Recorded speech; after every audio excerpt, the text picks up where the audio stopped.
Our channel Rayalaseema అమ్మ చిట్కాల్లో ఈరోజు కలిపి పండ్ల గురించి తెలియపరచాలనుకున్నాను. మేము ఒక 15-20 సంవత్సరాల ముందు ఈ వీటిని పొలాల్లో చిన్న చెట్ల రూపంలో రేగినంత సైజుతో ఉండేటివి కలిపి పండ్లు అనేటివి. మేము మళ్ళ దగ్గర వెళ్ళినప్పుడు వాటితో ఎప్పుడైనా సాల్టు అది తీసుకొని పోయి కారంతో తినేవాళ్ళము.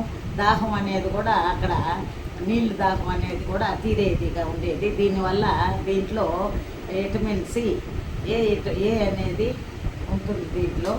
తర్వాత ఏం చేశారంటే ఇప్పుడు హైబ్రిడ్ సైజులో కలింపుండ్లు ఆ సైజు ఇప్పుడు కనపడటం లేదు.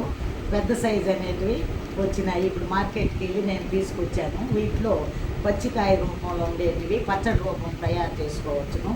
వీటిలో కొద్దిగా ఎండుమిరపకాయలు, తర్వాత వచ్చి కరివేపాకు కొద్దిగా, జీలకర్ర కొద్దిగా, తర్వాత ధనియాలు 1 స్పూను, పచ్చెనగపప్పు 1 స్పూను, ఉద్దిపప్పు 1 స్పూన్ వేసుకొని వీటిని కొద్దిగా ఆయిల్ ఒక 2 స్పూన్లు ఆయిల్ వేసుకొని ద్వారగా వేయించుకున్న తర్వాత దీన్ని పచ్చడి రూపంలో తీసుకోవచ్చును.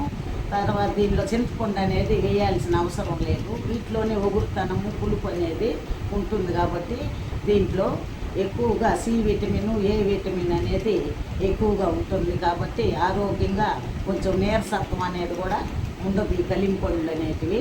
తర్వాత ఈ పండు రూపంలో ఉండేదాన్ని కొద్దిగా 1 గ్లాసు నీళ్ళు తీసుకొని పొయ్యి మీద పోసి గిన్నెలో వేడి చేసుకున్న తర్వాత కొద్దిగా పండుగా కాయలంతా బాగా కడుక్కునేసి శుభ్రంగా తర్వాత కొన్ని నీళ్ళల్లో వేసి కొద్దిగా ఒక 5 నిమిషాలు ఉడకబెట్టిన తర్వాత వాటిని బయట తీసుకున్నాక వాటిలో తనీగా మనం చక్కెర పాకం అనేది కొద్దిగా తయారు చేసుకొని వీటిని పళ్ళని కట్ చేసుకొని కొద్దిగా చక్కెర పాకంలో వేసినామంటే వీటితో మామూలుగా ఇవి తయారైపోతాయి. లాలీపప్పులాగా చిన్నపిల్లలకి వీటిని తీయగా ఉంటాయి కాబట్టి మనము తినచ్చు, పిల్లలు కూడా తినచ్చు.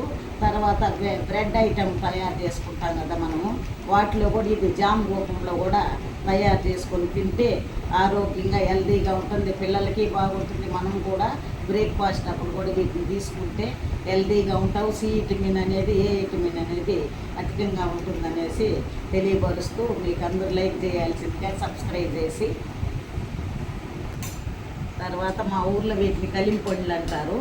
మీ ఊర్లో ఏమంటారు ఈ పళ్ళని తెలియజేయాల్సిందిగా లైక్ చేసి సబ్స్క్రైబ్ చేయాలని కోరుతున్నాను.